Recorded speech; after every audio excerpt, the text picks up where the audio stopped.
Okay, स्वागत है आपका फिर से हमारे चैनल की टेक्निकल एनालिसिस सीरीज़ में। तो इस सीरीज़ में हम बात कर रहे हैं टेक्निकल एनालिसिस पे, स्टॉक्स की टेक्निकल एनालिसिस पे हम बात कर रहे हैं।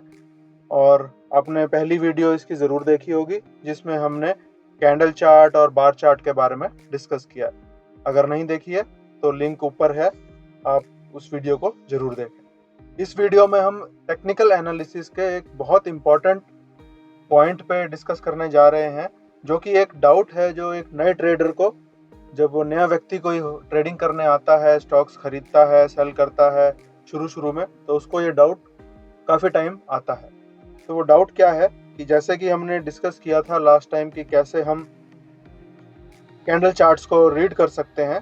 तो अगर हम 23 फरवरी 2021 और 24 फरवरी 2021 के वैल्यूज़ को जानने की कोशिश करेंगे, तो हम देखते हैं कि 23 फरवरी 2021 को जो ये कोटक महिंद्रा बैंक का स्टॉक है, ये 1872 पॉइंट पे क्लोज हुआ, 1872.95 पॉइंट पे क्लोज हुआ। और अगर हम देखते हैं 24 फरवरी जो कि उसका अगला दिन है, उस दिन वो ओपन होता है 1889.10 पॉइंट्स पे।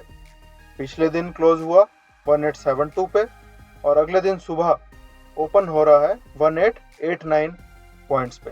तो यहाँ पर एक गैप हमें दिखाई दे रहा है।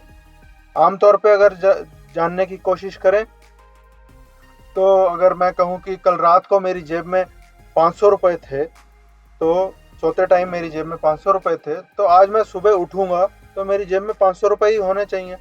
ऐसा कैसे हो गया कि रात को सोते टाइम मेरी जेब में 500 रुपये थे और सुबह जब मैं उठा तो मेरी जेब में 450 रुपये ही रह गए या 550 रुपये आ गए? तो ऐसा कैसे मुमकिन है?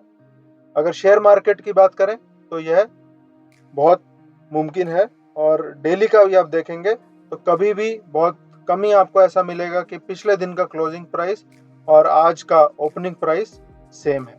तो ऐसा कैसे होता है और ऐसा क्यों होता है? तो इसका एक आमतौर पे बहुत कम ही डिफरेंस आपको मिलेगा, 10-15 पॉइंट का डिफरेंस मिलेगा। लेकिन अगर आप ज़्यादा एनालिसिस करेंगे, पिछले कुछ महीनों का एनालिसिस करेंगे, बहुत सारे स्टॉक्स का एनालिसिस करेंगे, तो आप ये देखेंगे कि बीच बीच में काफ़ी सारे ऐसे पॉइंट्स आते हैं जहां पर पिछले दिन का क्लोजिंग प्राइस और अगले दिन का ओपनिंग प्राइस में बहुत मेजर डिफरेंस भी, 100 पॉइंट का डिफरेंस भी हो सकता है। तो ऐसा क्यों होता है कि आज मार्केट क्लोज हुई 3:30 बजे, तो उसके बाद कोई एक ऐसी न्यूज़ आ गई जिसमें ऐसी कुछ खबर आ गई न्यूज़ पे कि जिसमें चांसेस हमें दिख रहे हैं कि प्राइस कल एक पर्टिकुलर स्टॉक का या पूरी मार्केट का ही बढ़ सकता है। तो आज मेरे पास एक स्टॉक था जिसकी वैल्यू 500 रुपये थी, तो कल सुबह जब मार्केट ओपन होगी तो मैं उसको 505 या 510 रुपये में बेचने के लिए तैयार होऊंगा। मैं उसको 500 रुपये में नहीं बेचूंगा। लेकिन जो बायर है वो तो 500 रुपये में खरीदने के लिए ही बैठा है। तो एक गैप आ जाएगा सेलर के प्रपोजल में और एक बायर की रिक्वेस्ट में। तो जो सेलर है वो 510 रुपये पे अटका हुआ है और जो बायर है वो 500 रुपये पे अटका हुआ है, तो कुछ भी नहीं होगा मार्केट में। लेकिन अगर मैं 510 से 509 पे या 508 पे आता हूँ और कोई और बायर आ जाता है जो तैयार हो जाता है 508 पे खरीदने में, और वो ये स्टॉक 508 रुपये में खरीद के मेरे से चला जाता है, तो उस दिन का जो ओपनिंग प्राइस है, जो फर्स्ट टाइम सेल हुआ वो स्टॉक अगले दिन यानी कि 508 रुपये में, तो वो ओपनिंग प्राइस होगा अगले दिन का। और जिस प्राइस पे कल क्लोज हुआ था या कल लास्ट जो मैंने खरीदा था 500 रुपये में, वो कल का क्लोजिंग प्राइस होगा।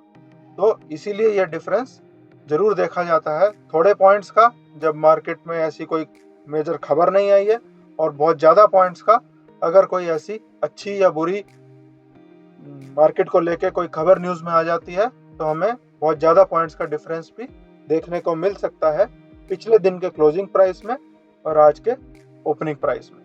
धन्यवाद।